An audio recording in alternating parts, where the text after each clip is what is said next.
Oh, I will. The appointed hour has arrived, and I'm hoping Jeremy will be able to join us as soon as possible. He's had a very busy couple of weeks at St. Thomas in New York, and I um, hope he'll share his story of a couple of Sundays ago that was a little off. But I want to welcome you all to the panel discussion for the inaugural Hallock Institute Symposium. For those of you who don't know me, I'm Jason Anderson, director of the Hallock Institute and also director of the Compline Choir at St. Mark's Cathedral. And it's my pleasure to welcome to our panel discussion several folks here. First is Mel Butler. I'll just give a little wave, Mel, as I introduce folks here. Jonathan Dimmock, who is in a garden outside a chapel. George Emblom, from his notoriously messy office, if I may say. And then hopefully Jeremy will be joining us shortly here. And then David, give a little wave there. Yeah, welcome David. And then Kevin, give a little wave here. And I'm going to drop a link to the bios in chat here. So if you want to read lots and lots of details about this distinguished panel, you may do so here. First, I want to acknowledge that I tried very hard to find women to be part of this panel to discuss the music of Peter Hallock, and was politely declined by the 4 women I did ask. And the 5th had a conflict of all things. And so it was not my intention that this panel be all men, but that is what it is. And so we move forward with that. There's Jeremy. Welcome, Jeremy. Hello. Sorry, I was muted. Yes. So let's begin then with this introduction as an idea of if each of you would offer your own experience of Peter Hallock, your first experience of the music of Hallock, or when you first met him, and a particular piece that appealed to you. And if you have let me know that piece to play a little short excerpt from, I'm ready to go with those. If not, I can search very quickly. I have quite an archive of Hallock on my computer here. So let's start, please, with Mel.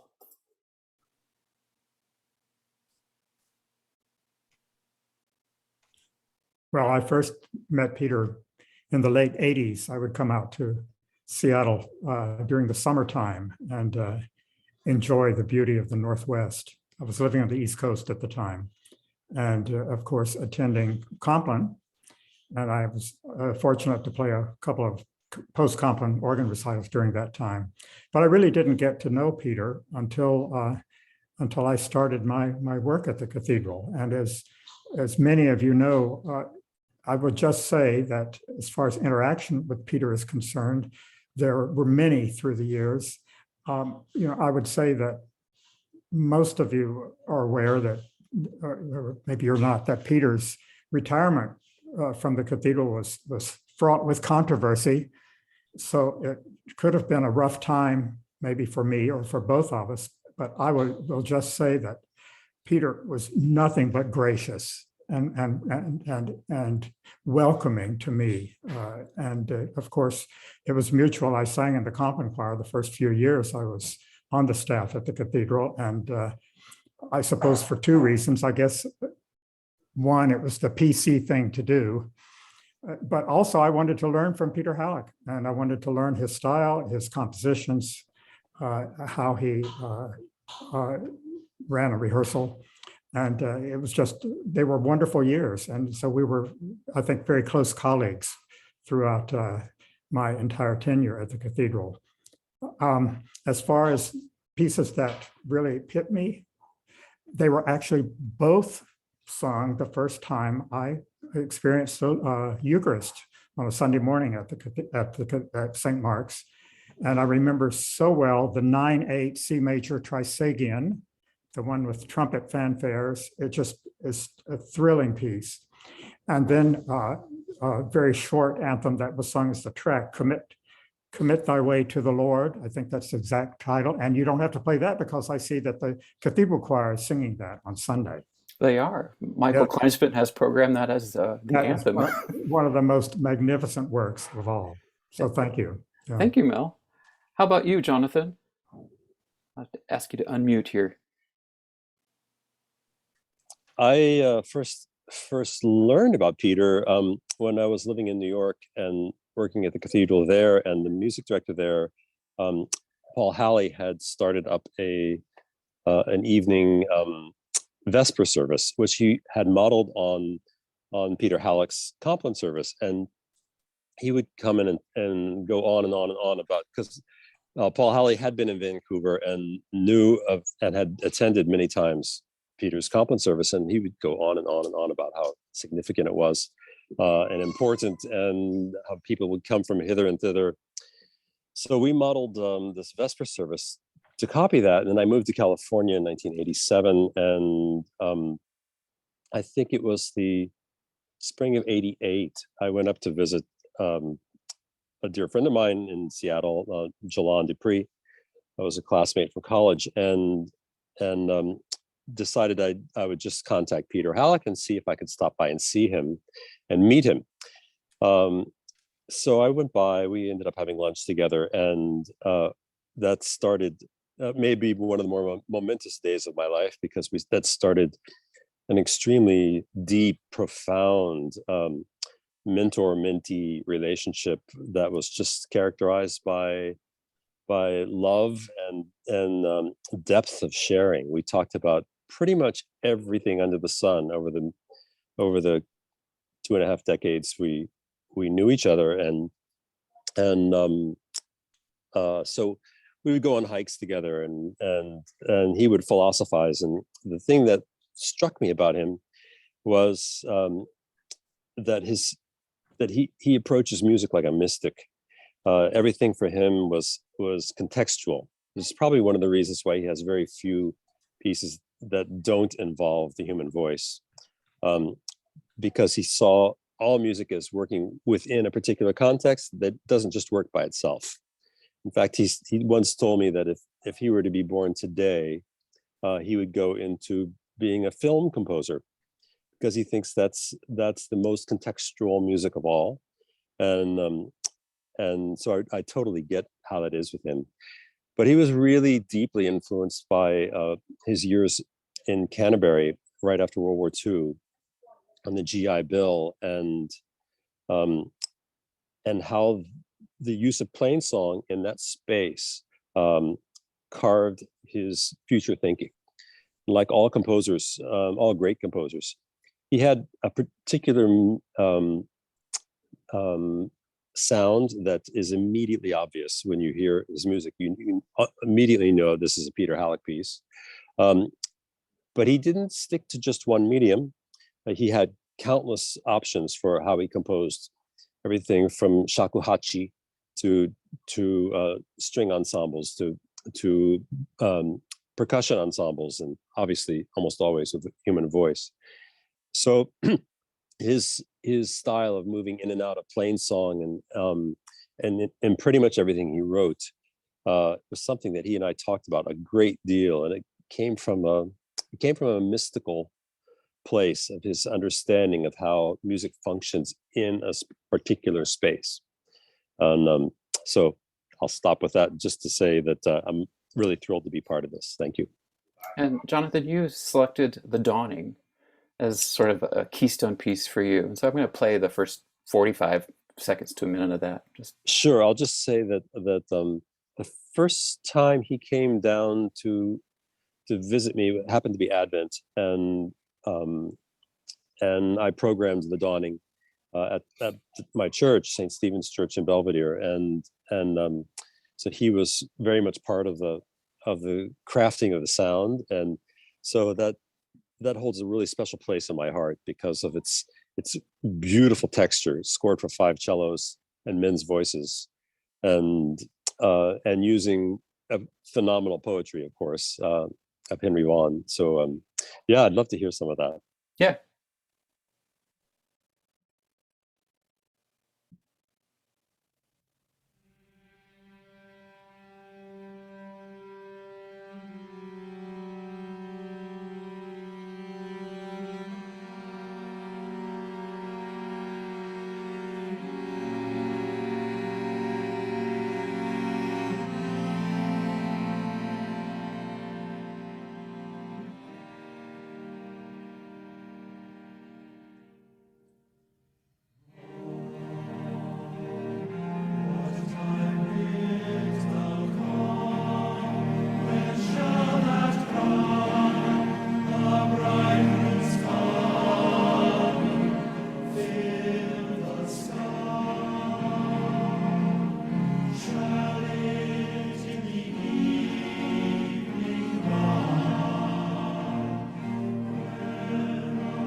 I wish I could play all of it, but it's 8 minutes long.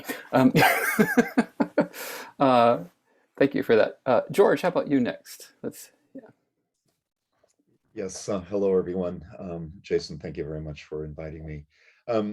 I first encountered Peter's music as a student at St. Olaf when I was an undergrad there, and we sang at the infamous St. Olaf Christmas Festival the setting of From Lands That See the Sun Arise.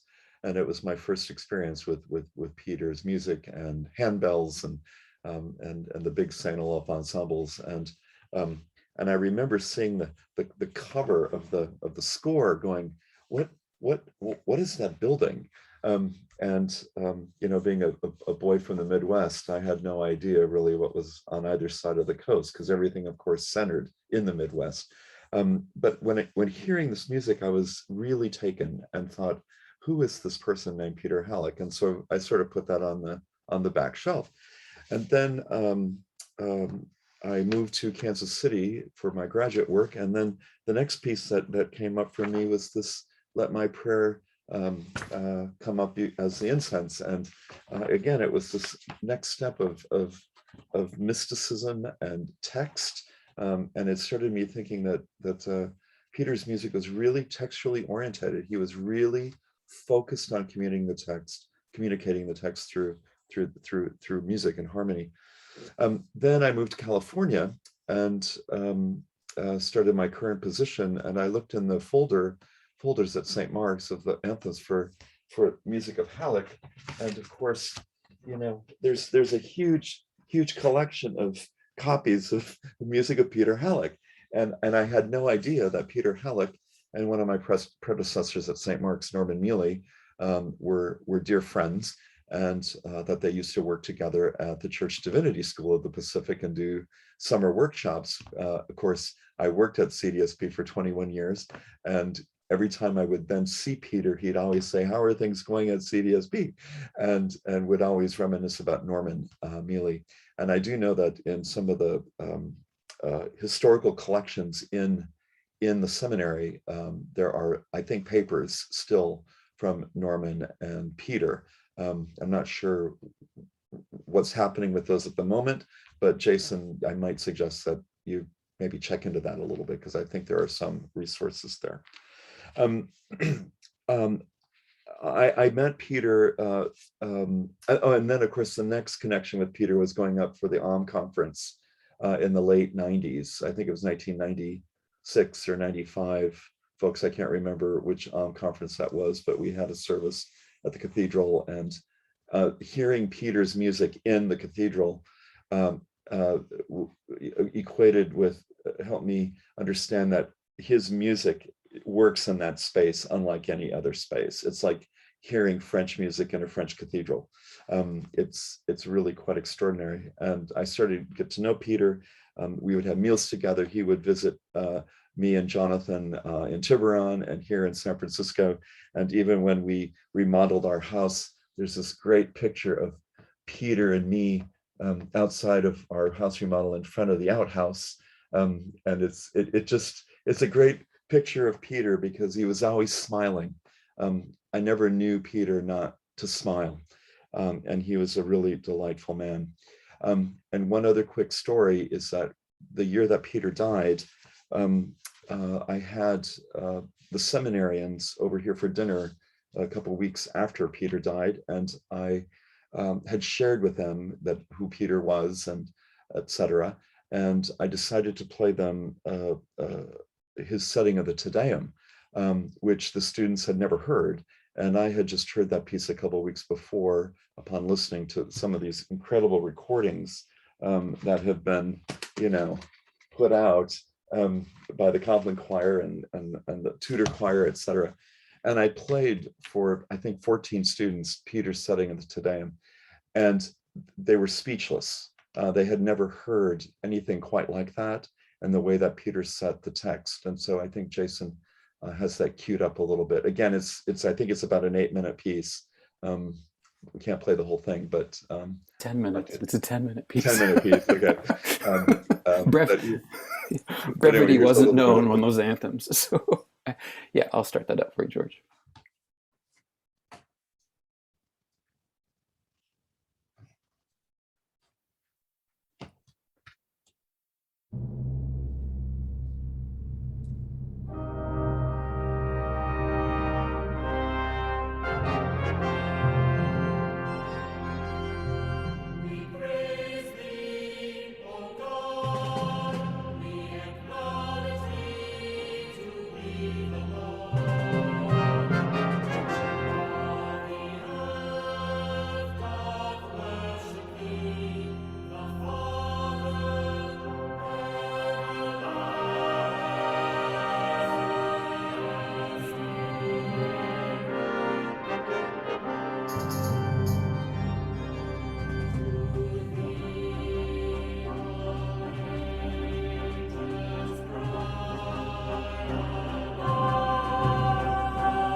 Again, I wish I could play more of it, especially when you get to the parts with the pre-recorded sounds that you introduce into this space there.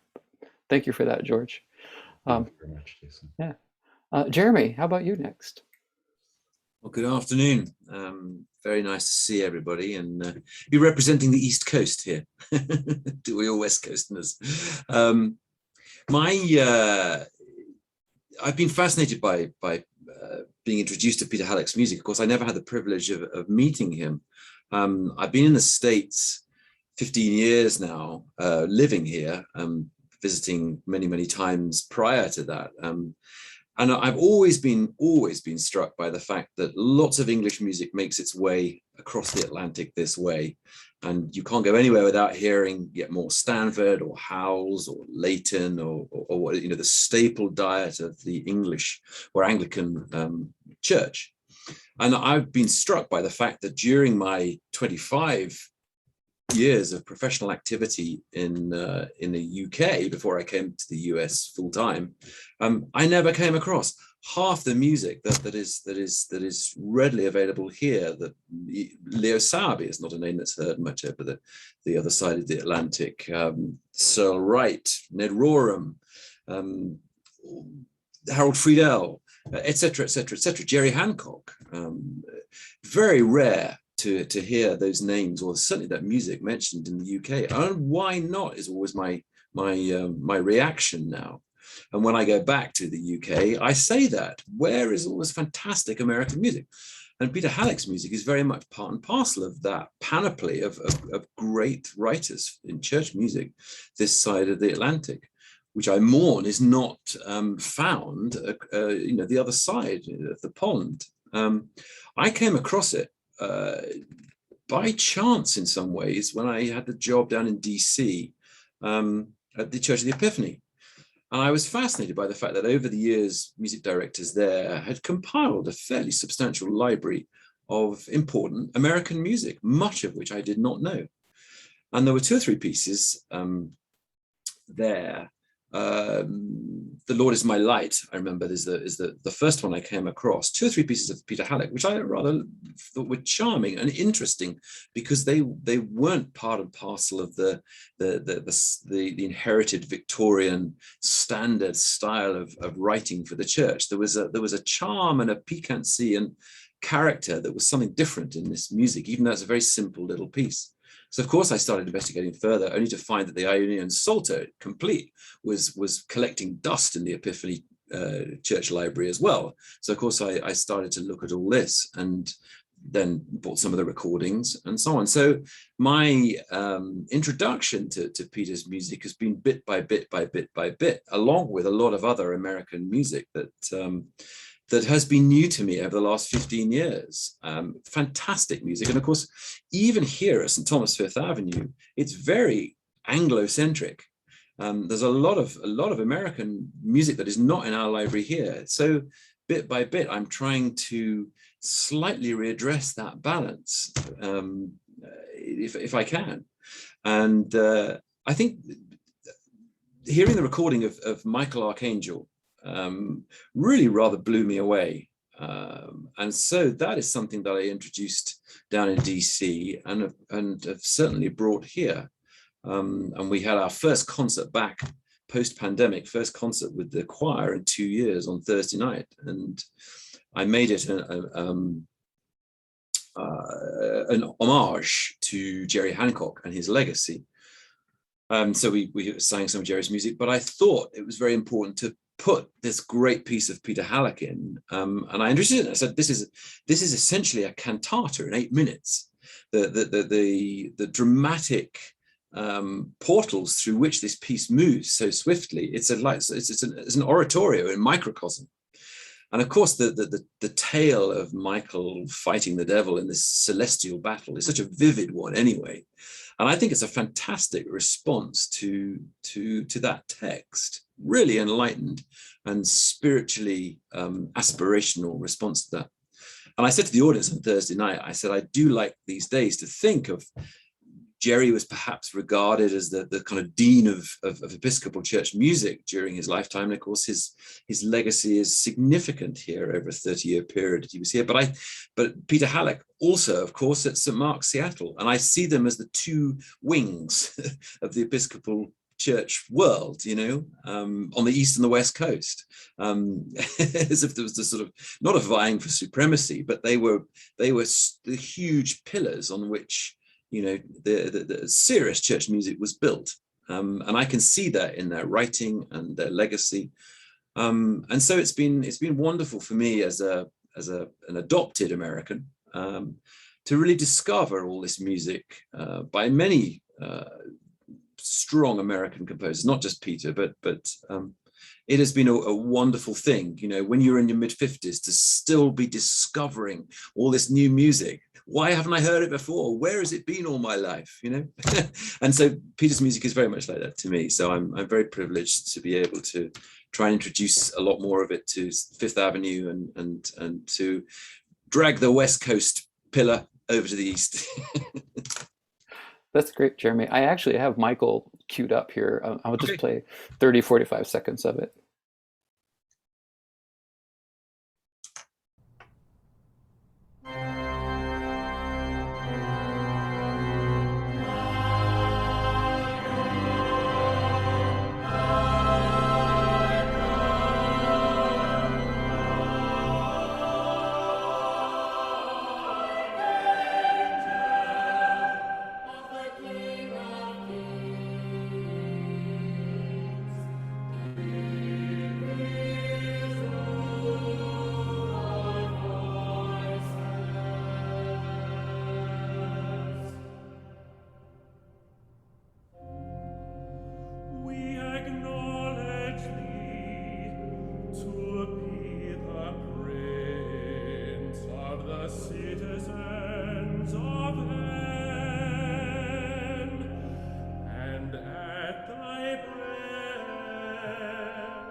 Oh, I wish I could play more of that.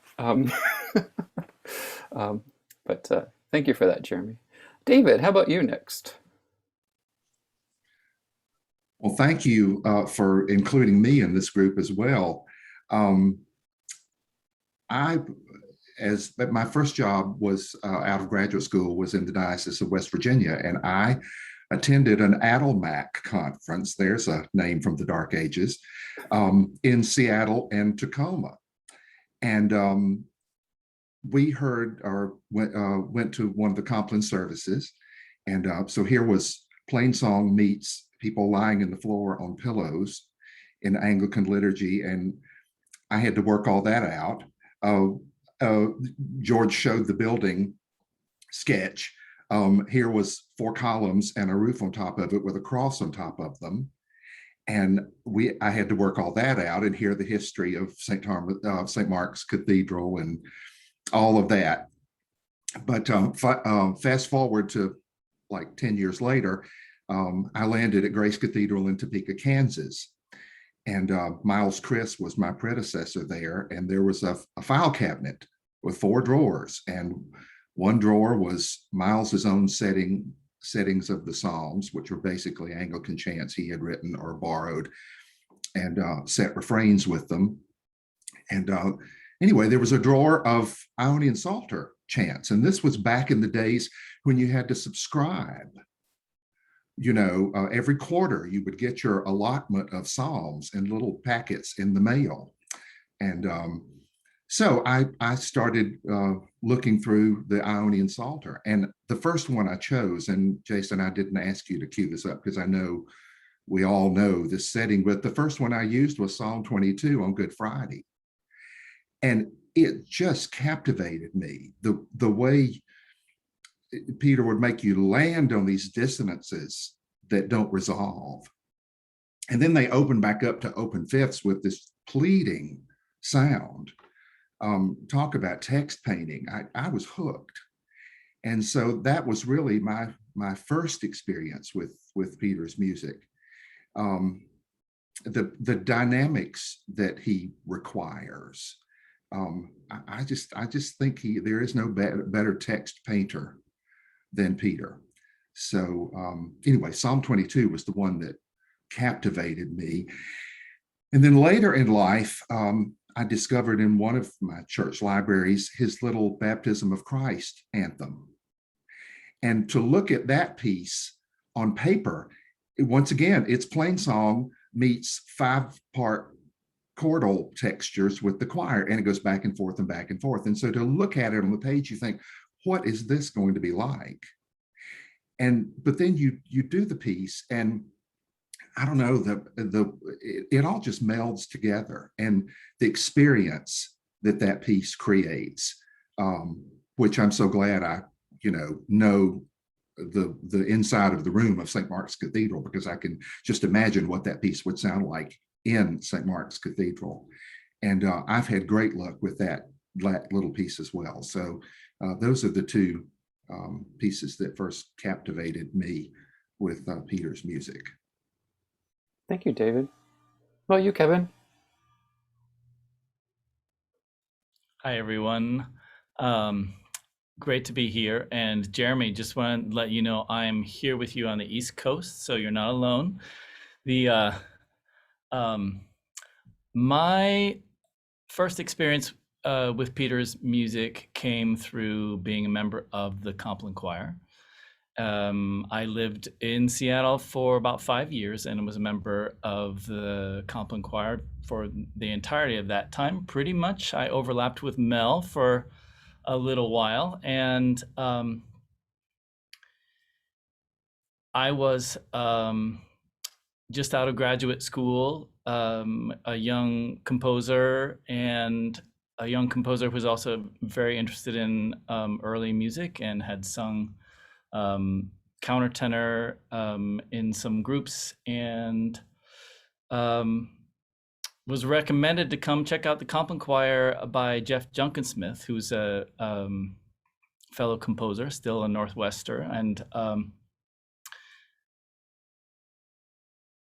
and I was really interested in the really vital practice of chant by the Compline Choir, and that's what drew me in. And in terms of the pieces of Peter's that first really struck me, I think it had to be the psalm settings, which as a member of the Compline Choir, the psalm settings always felt like the pulse, the heart of the service.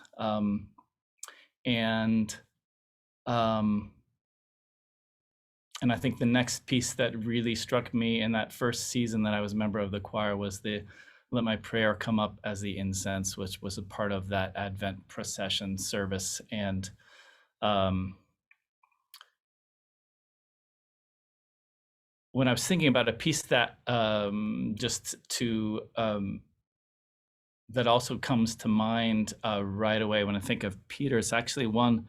It's crazy because I haven't heard a recording of this piece, but I have a really special memory of it because Peter and I, later after I moved to Boston,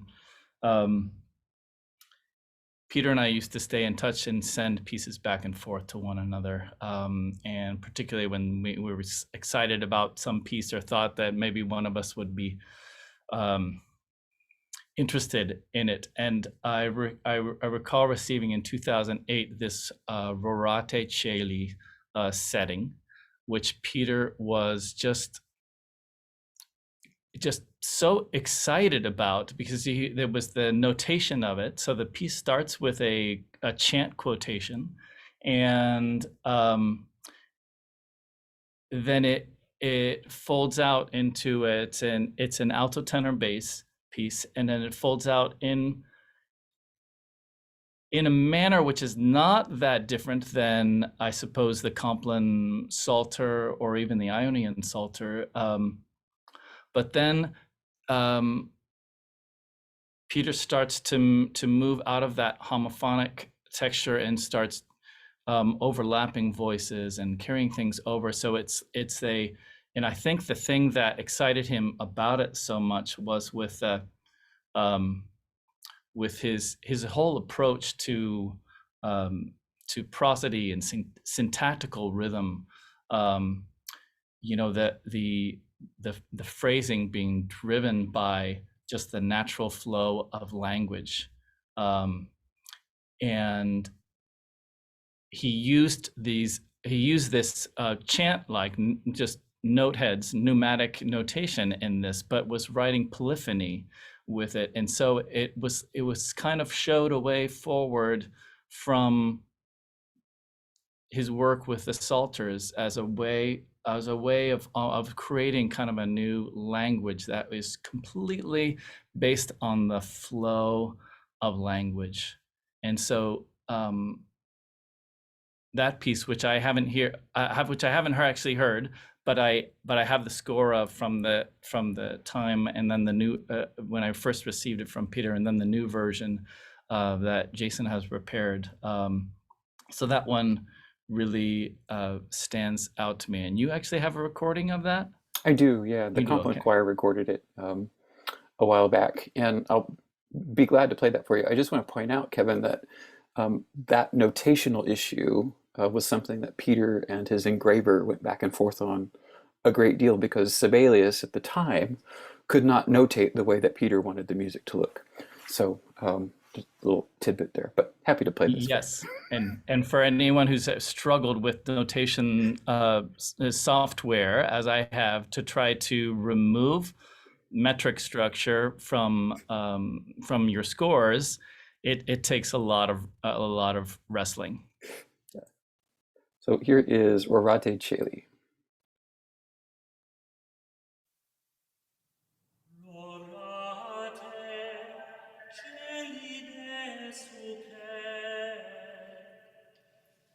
Et nubes pluant iustum, Dei ascaris Domine,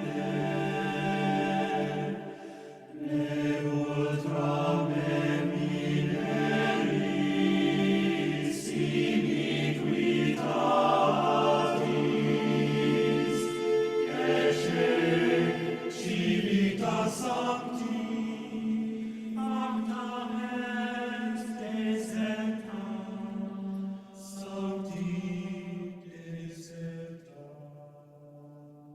Sion deserta facta Jerusalem,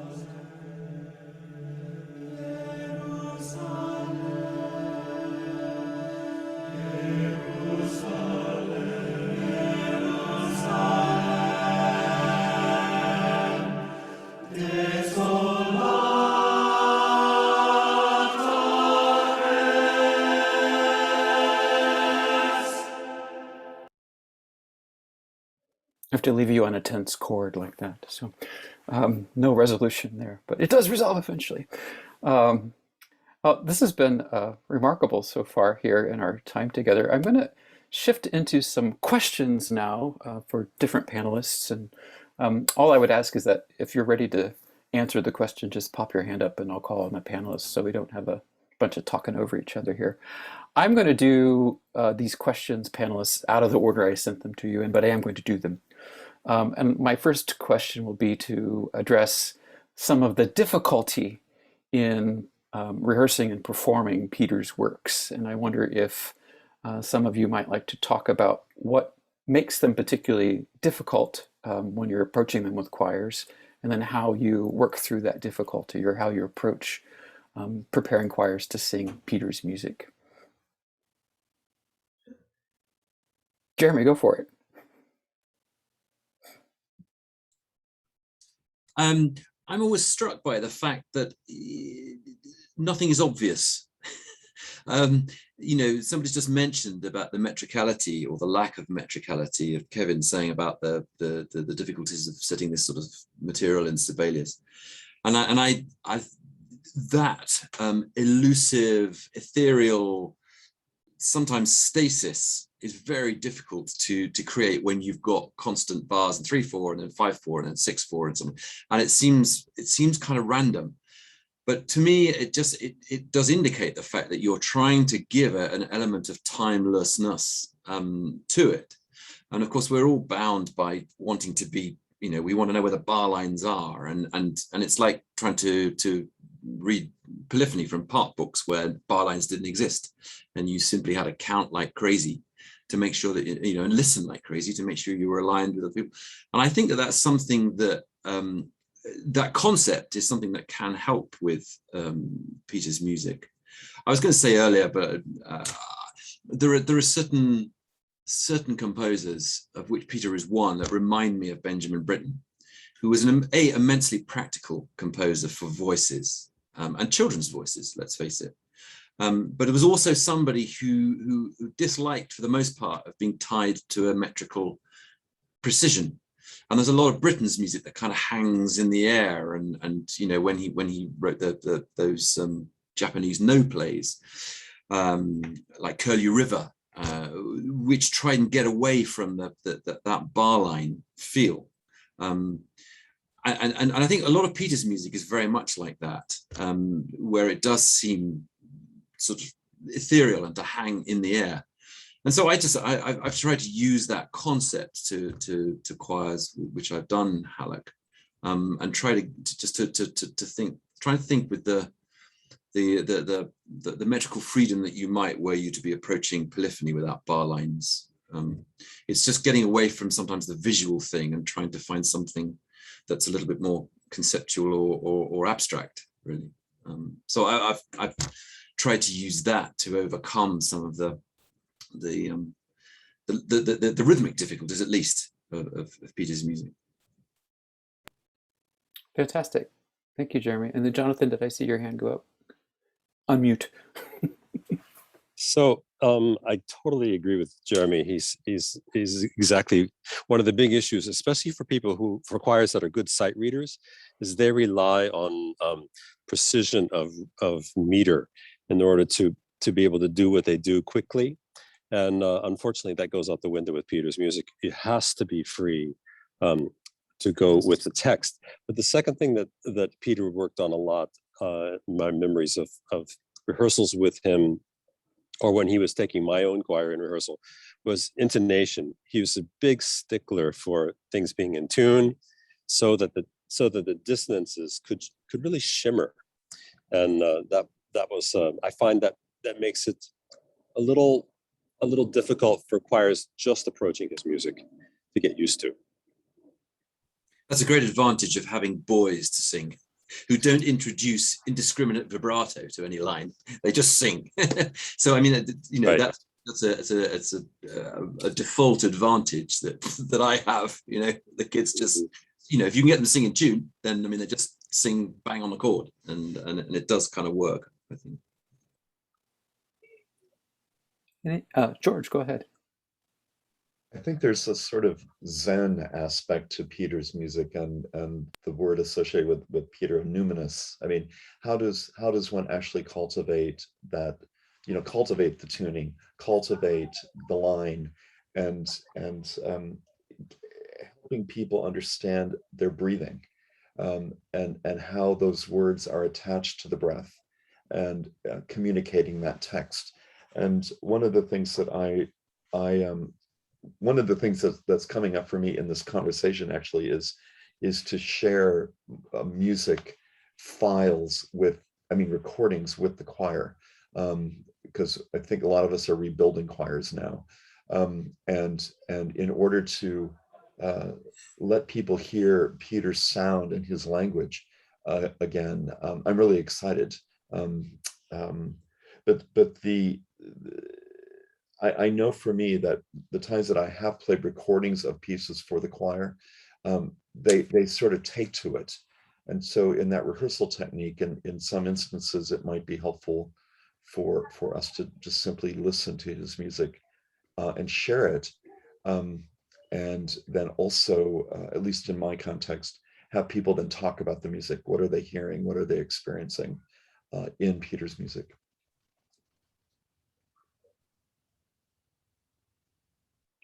Go ahead, David. Most of the choirs that I've conducted in my lifetime have been volunteers with a handful of paid singers, staff singers. And so volunteers are often afraid of those dissonances. They don't have the sound in their ears. Most of the churches I have conducted in are dead acoustically, and that doesn't help you with the ambiance of the sound, letting those dissonances settle. And so I have found that I have had to drill a lot with Peter's music, taking the text away and just trying to get the sound on a nonsense syllable into their ears. And they look at me like, is that right? Is that right? And I say, yes, that's right. Do it again, do it again. And finally, something will click.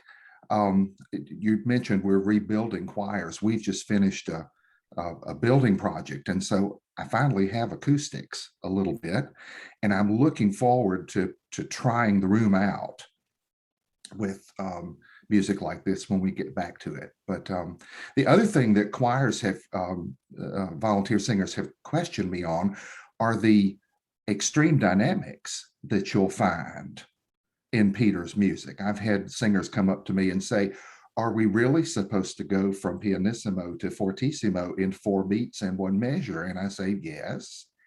Or those moments where this big sound will build up, and then he just completely pulls the rug out from under you. And, to have to do that pianissimo immediately, I say, yes, this is what he wants. This is what he wants. And we're going to overdo it to make sure that I know that you understand this is what we're doing.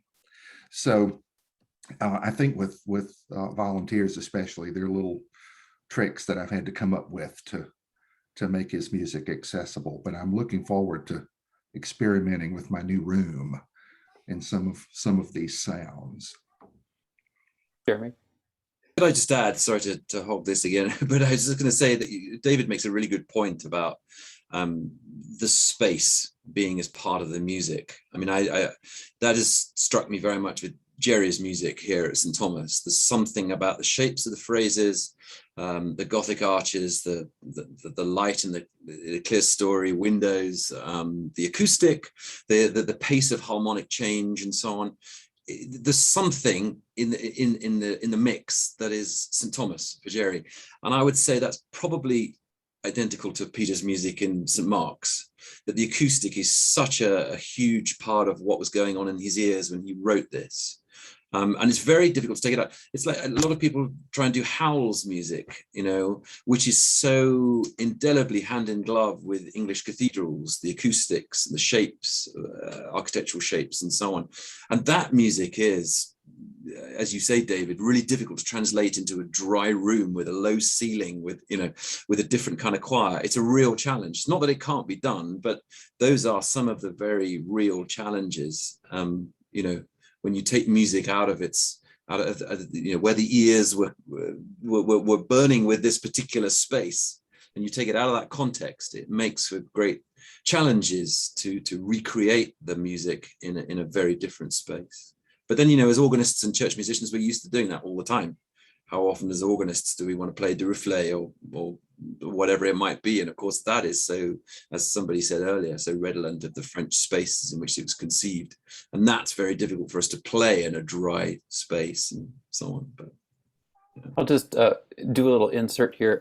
Greg Block, who's the communications director at St. Mark's here, and also a member of every cathedral choir that exists right now at St. Mark's, often refers to Peter as our Gabrieli, because it's music written for St. Mark's, Seattle, in that acoustic, in that space. I just want to drop that in there. Any other comments before I move on to our next question? Mel, unmute and let's go. I would just say quite briefly that there are some Hallock works that are accessible to your average volunteer choir. I think the Ionian Psalter is. The little choir that I'm conducting now, I think does very admirable job with the Ionian Psalter. I certainly don't tell them that it's difficult music. we practice, and there are times when we have to sing it with accompaniment that we can't do it a cappella, and it still is extremely effective that way. And then I think of a piece when we get to the marketing part of Hallock's music. I think of the simple Missa Brevis, which I think is just a magnificently wonderful work that anybody can sing. And we can talk more about that later. But there are pieces that that Hallock wrote that I think are accessible to non-professional choirs. I'm glad you mentioned that simple Missa Brevis, Mel. We're going to read through that and all of the songs for liturgy pieces that Peter composed in late 60s, early 70s at the reading session tomorrow. Those are all unison or two-part pieces, which I think if you're rebuilding your choirs, these particular pieces could be really helpful. But I'll just good tomorrow afternoon reading session here. Good. I'll move on to the next question and switch over to Kevin here for this one. And I'm interested from a composer's point of view, how Peter's music or compositional style influenced your own. I think, like Peter, I am a text setting composer. So the relationship between words and music is the ultimate thing for me, and the thing that I respond to most. And I think just doubling back to what I was mentioning before, in terms of Peter's kind of rejection of metered rhythm in many pieces, and the embrace of space and acoustics, which is, I think, like St. Mark's is absolutely, I think they're so intertwined with Peter's music. And so these things have continued to be things that have, that I just, as a singer, also a composer who has the heart of a singer, I feel like that is also something that you see in Peter's music. Really, it's music written from a composer who, who approached it as a singer. And I think you gave a quote in your keynote about, touched on that thing, Jason, earlier. There's a so yes, I think that also just that approach to really driving a piece through the syntactical rhythm of the text, that continues to be something that is a big part of my compositional output. And I've even explored creating instrumental works which have at their basis a more or less a hidden text, sort of a text on which they're built, but that is the driving force behind them. And so yeah, I also have this one quote that of Peter's that sticks in my head. In the act of singing, the mind is connected to the heart, and I feel very close to that as a composer, as a fellow composer. Thank you, Kevin. So appreciate that. I want to switch over to organs now, if we might do that. I bet all of us could talk about organs till the cows come home. But my particular question has to do with the Flintrop at St. Mark's, which was installed in 1965. And my question is this: in what ways did installation of the Flintrop influence church music programs? Very broad question here. And I wonder if Jonathan or Mel want to chime in here first, or but go for it, Jonathan. Am I unmuted? Sorry, I don't seem to know how to do that, but okay. You're good. Okay. I thought I'd go first because Mel has much more to say about it than I do, probably, since he's spent decades on that instrument. The Flentrop at St. Mark's was in the very early days of the Orgelbewegung in this country, and when Peter put it in, he got tremendous flack from mostly cathedral organists. The predecessor to was that it was an organization just for cathedral musicians, and that organization almost universally criticized him for putting that in, saying this is not an Anglican instrument, and that it was a big mistake, and yet as in so many cases in the things that Peter did, from being a countertenor to introducing bells to introducing brass at Easter, which we all think of as normative, it all started with Peter, including early instruments for Messiah in church. That started with Peter too. This was a forerunner for what would become the envy of so many musicians around the United States, and I think it opened the door for Flentrop in particular, but many Baroque specialty builders in this country, from Brumbau to Paul Fritz to well, you can go on and on, to have a launching point. And that organ was the one that everyone always referred to. When I was a student at Oberlin a gazillion years ago, one of my teachers was Bill Porter, and in his office, the only thing hanging in his office was a picture of Peter Hallock playing the Flentrop.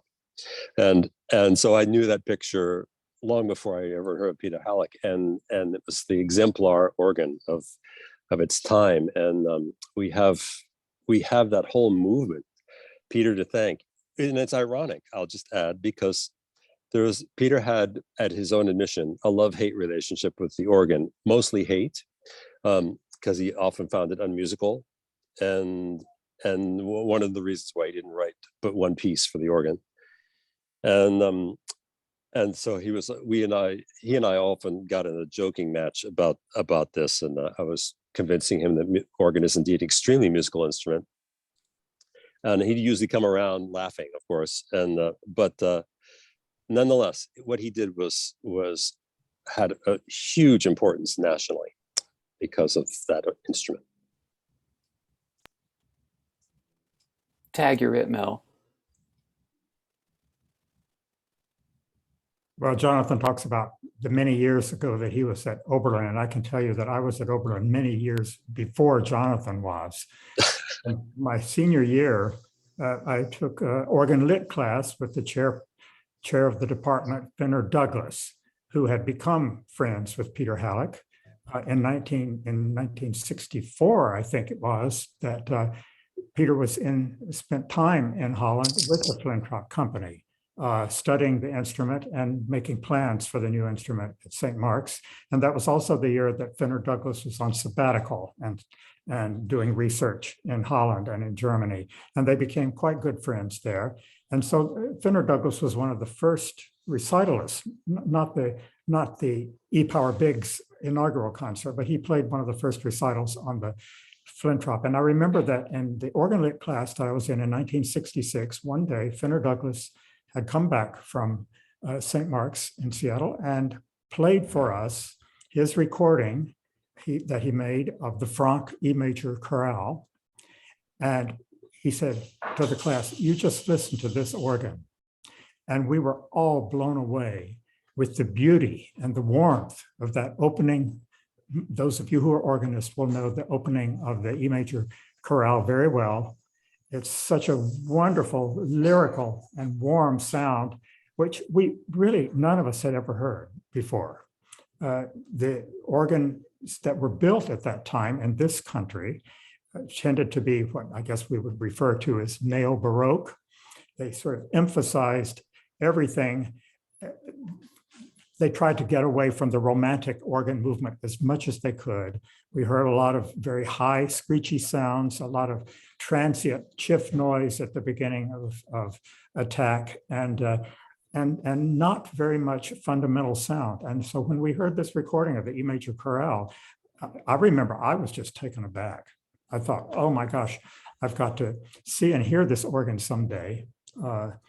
And so I think that the sound of that organ is what influenced a lot of young organists at that time. Sure, it was a tracker instrument, and we all thought, well, yes, you have so much more control over everything if it's a tracker instrument. But when you listen to the sound of, especially the fundamental sound of that organ, it influenced, I think, an awful lot of organ builders in this country. I had the Fisk company, Charlie Fisk, installed an organ in the church where I was in Rochester, New York. And I know that his instruments were influenced very much by that kind of sound, very fundamental, beautiful sound. So I really think that instrument, the Flintrop at St. Mark's, had a lot to do with the way organ building went in this country. I would say also that it was intended to be the quintessential Bach instrument, I think, when it was built, and that's why we have an annual Bach recital on it every year. I think Jonathan would probably agree that it's not really a Bach organ when we think about historical instruments that Bach wrote. But of course, Bach sounds magnificent on the Flintrop organ, and everything else does too, which is really, I think, quite amazing. Peter insisted on combination action from the very beginning. And my understanding is that Flintrop did not really know much about combination action. He hadn't built organs with combination action, but Peter insisted on it, and so he did build. It was one of those rudimentary combination actions where you had to go to a setter board and work toggle switches in order to make the combinations work. That has since been upgraded by Paul Fritz, thankfully, to a modern system. But I think that just the fact that it has a combination action helps so much in the way the organ was used in an Anglican, in an Episcopal church. So it was just, I know for me, it was a lot of fun to play all those years because I could play anything on it and it all sounded great. Yeah, I mentioned that in my keynote, Mel, the versatility of the Flintrop. Right. You can play Tournemire, as you did at Peter's Burial Rite. You can play Bach and Buxtehude, and you can accompany English cathedral anthems on it, and quite well. Yes, absolutely. Other thoughts on the Flintrop from any of Jeremy and then George? Just say that I think that instruments of the pedigree of the Flintrop, the best of those instruments, you can play anything on them, and there are plenty of purists who say you shouldn't be playing Vienne symphonies on Beckerath and so on. But I have to say that when you play some of the dramatic Vienne symphonies on an organ like Seattle and the best Frobenius and Beckerath German instruments that are in this country, I mean, it sounds as thrilling. It's not authentic, but it's as thrilling as you can and dramatic as you can find it. And conversely, it's the same about playing Bach and a Cuvée École. It's still immensely beautiful with the sung lines. And of course, Cuvée École, we well know. I mean, he tried to develop the instrument as much to play Bach on as he did to generate orchestral sonorities. So, I mean, I think that it's an invidious thing to say that you can't play this on because the instrument is of a German pedigree or whatever.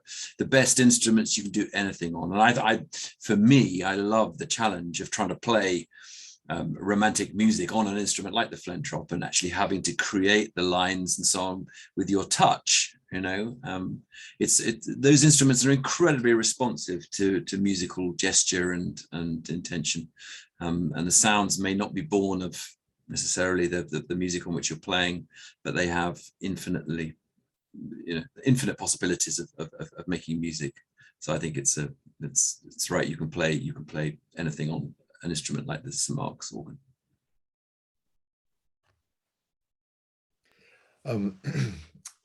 There's also another St. Mark's organ down in Berkeley where I play. And it's been a great honor for me to work with that organ and play that organ now for 3 decades. And it's sort of the little baby St. Mark's Seattle Flentrop. It came in, I think, 6 years after the organ went in Seattle. And we did some work on that Flentrop organ back in the early zeros. And Flentrop came and did some work on it. We added some pedal stops because it was rather small. But in a nutshell, when in talking with Fritz Alshout, who was the president of Flentrop at the time, he kept emphasizing the importance of tone of the organ, and that each stop should have its own individual character and its own, true beauty. And when I came to St. Mark's, I thought I'm going to miss strings and swell boxes, and I still do.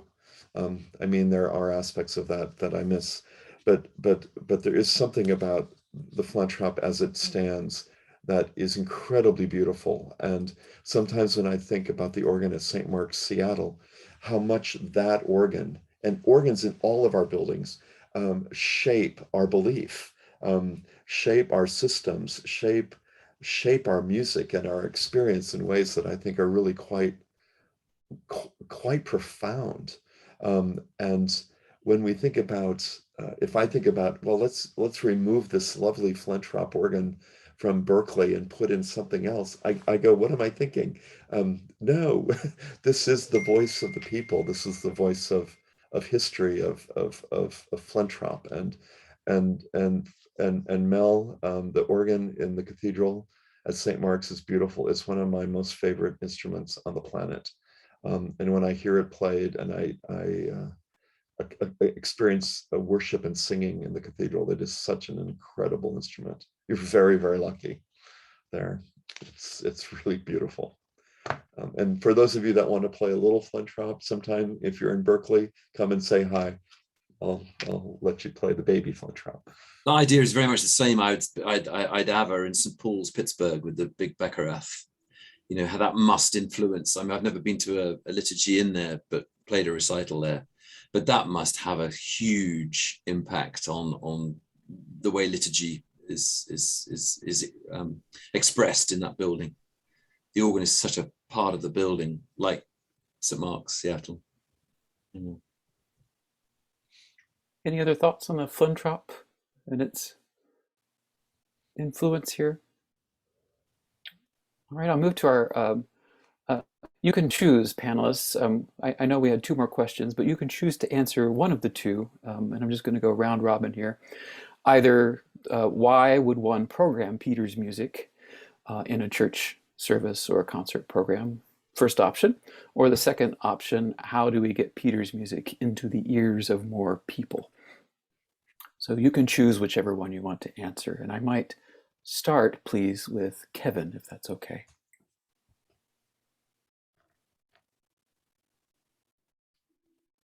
I think partially I'll address the getting Hallock music into the ears of more people.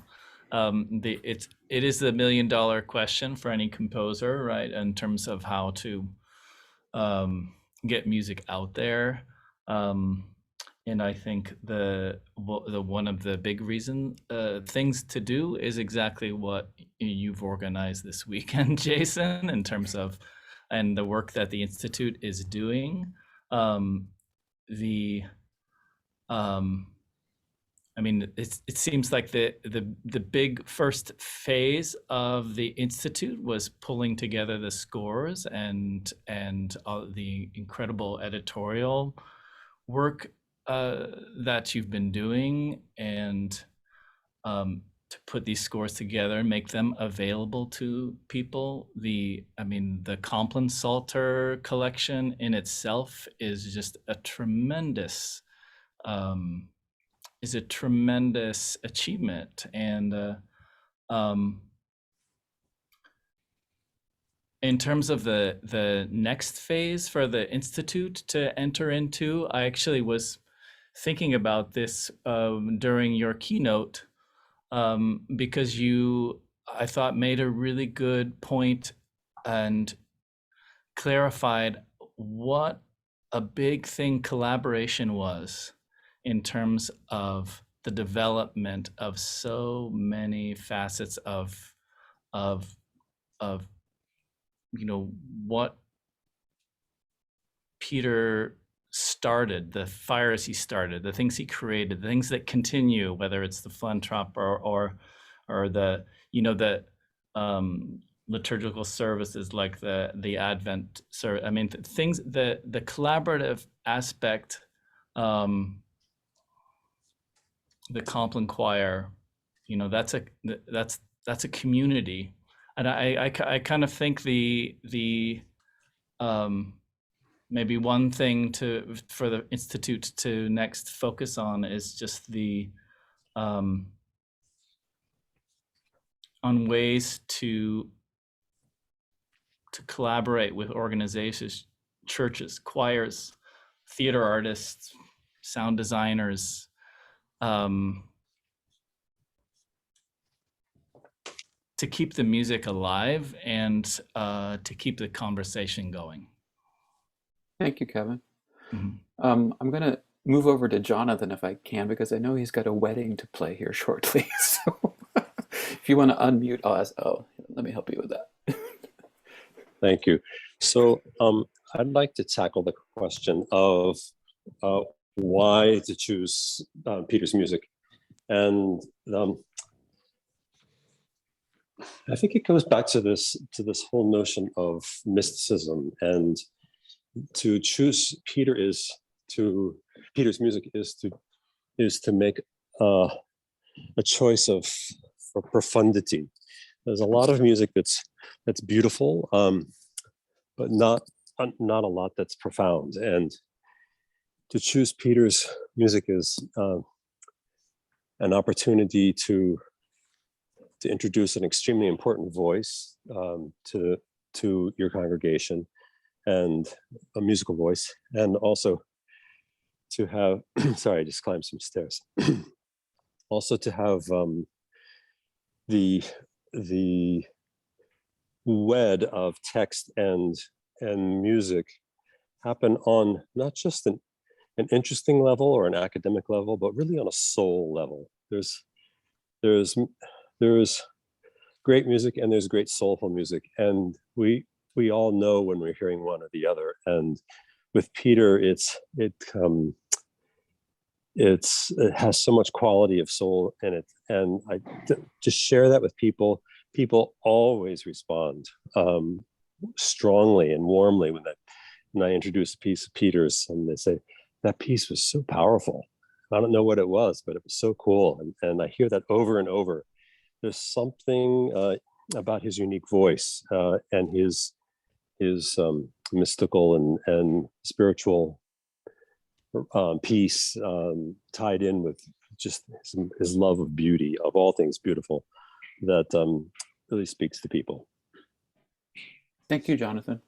Yeah. And I totally understand if you need to roll off to set some pistons, but Okay.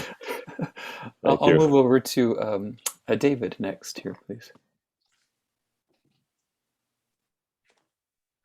I agree with everything that's been said so far. I keep coming back to the idea of contrast in Peter's music. I mentioned about even looking at one of his scores, you see contrast as different textures go back and forth.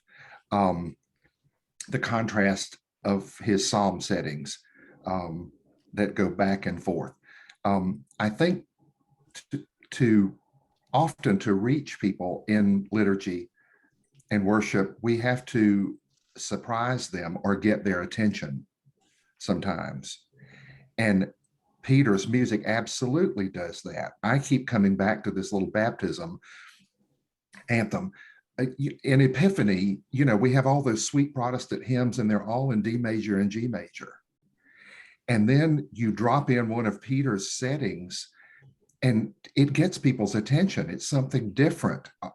When it gets their attention, then they start looking at the text and pay attention to why is this different and what is the text saying.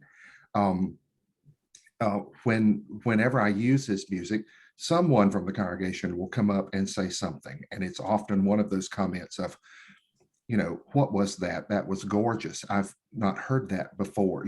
Those kinds of things. But I think Peter's music serves us so well, and I think we should program it because it does get people's attention. And he does it in sometimes a subtle way and sometimes in a dramatic way. So I need to program more of his music. I'm going to look at these pieces that you mentioned, these unison and two-part pieces, because they will absolutely help us rebuild choirs as we're trying to do. But anyway, those are the contrast is what I love about Peter's music. Thank you, David. How about you, Jeremy? Well, yeah, I mean, of course, I agree with everything that that has been said about Peter's music. For me, I think we should do it because it is beautiful, and it is profound. You know, sometimes we can tend to program music that is relatively easy on the ear to keep our congregations, you know, on our side and keep pledging and supporting the music program and all the rest of it. And there's a lot of music around that is utilitarian, perhaps. And I mean, you could not accuse, you could describe some of Peter's music like that, but I think it comes from a deeper place than utility. And, you know, one or two people have, of course, have mentioned his response to text, and that the text is primary in all his writing. And I think that his response to text and the concepts and the spiritual ideas are very dramatically and characterfully realized in his music. And that's the reason to do it, because it's profound. And it's a very strong and characterful response to texts that can otherwise seem perfunctory. But actually, Peter manages to make something very spiritually dynamic, I think. And even in the simple things, I think there's a quality to his response to text that I find striking. And I would just hope that other people find that striking whenever I can program it. So it's elevated music. It's not utilitarian. It may have a practicality. Perhaps we should say that Peter's music is practical, not utilitarian. But it is immensely practical, like a lot of music. But it transcends that, because I think it's a greater response to text than practicality might imply. Thank you, Jeremy. Mel, how about you? Well, I was first introduced to the psalm settings by Dana Marsh, who some of you may remember. Dana was he's now professor at Indiana, I think, of musicology. But he was in the Compline Choir when he was in high school. He lived out here on the West Coast, and he was a high school member of the Compline Choir. And then he became a student at Eastman when I was there, and he introduced me to some of the psalm settings. And so I was able to, I actually got some of the Ionian Psalter and used it in some monthly evensong services in my Presbyterian church in Rochester, New York. Yeah, we actually called it choral vespers, but it really was evensong. It was thrilling, and it worked, and it was not a really live room at all. And so there again, I say, and like I say, my little choir that I'm directing now in semi-retirement really enjoys singing his psalms. And there's a certain, I guess it's heresy to say this, but to me, the Ionian Psalter and the Compline psalms as well, there's a grittiness about them that makes them so appropriate, and they complement the text so well. I mean, the psalm texts are pretty gritty a lot of the times, and there's just the dissonance that I think works so well. To me, that it works better than traditional Anglican chant, dare I say. And of course, at St. Mark's, I was fortunate for so many reasons to be appointed there. And one of them was the fact that there was a certain expectation that we would continue to sing Peter's music. And knowing his music before I went there, I was thrilled.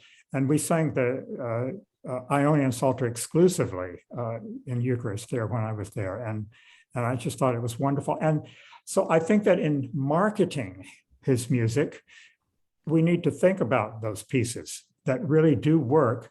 I mean, the Ionian Psalter can be sung accompanied.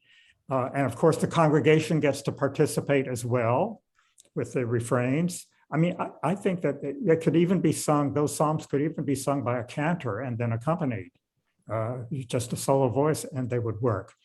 So I think any kind of marketing in that way, and I think that in marketing his music, we should try not to say, oh, well, this music was written for a specific room that had a great acoustical ambiance.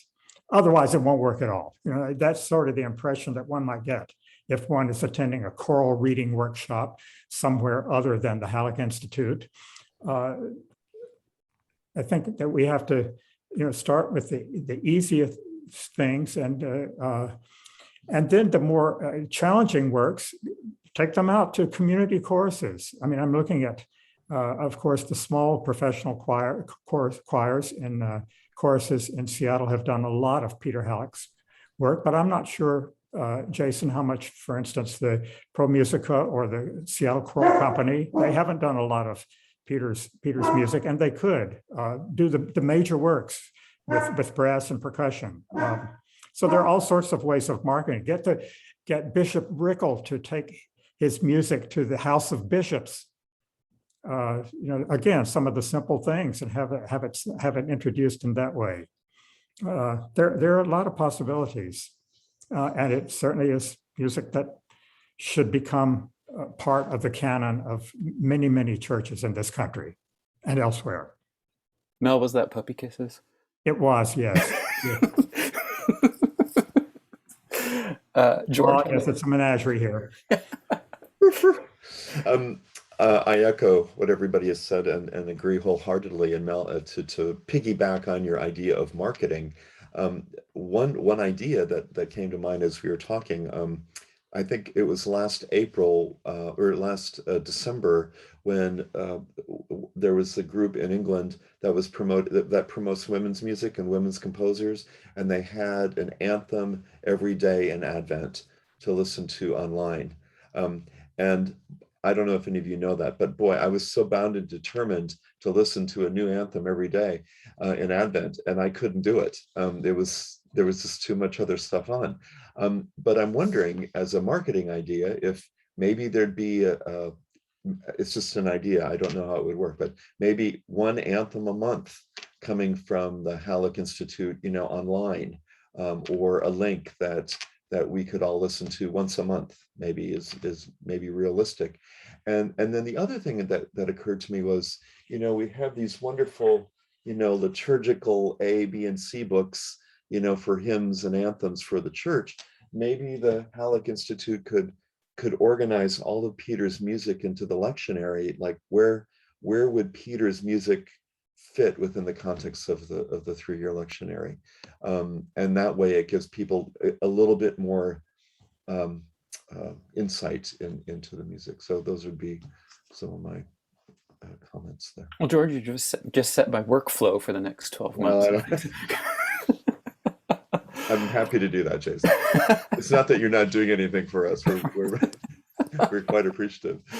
No, I want to thank all of you panelists here for giving of your time for this discussion. It's been very rich and very informative, and I hope it has exposed more people to the music and the genius of Peter Hallock. And that concludes our panel discussion here. Before we depart, I want to verbally thank our coordinating committee for this Institute Symposium, comprised of Kevin Siegfried, who you see on our panel here, myself, Heather McLaughlin-Garbez, who is managing all of the visual arts and exhibits on display right now at St. Mark's here in Seattle, and also Robin Etheridge, who's behind the scenes being my technology support in case anything goes wrong on my end. And the four of us have been coordinating this event and looked forward to it. we are reading through all kinds of 80 pages of music for tomorrow's choral music reading session. If you can't be part of that, the link to download all of the music is actually on the Hallock Institute website. If you go to Symposium and go to details, you'll find the link to download the PDF of that music.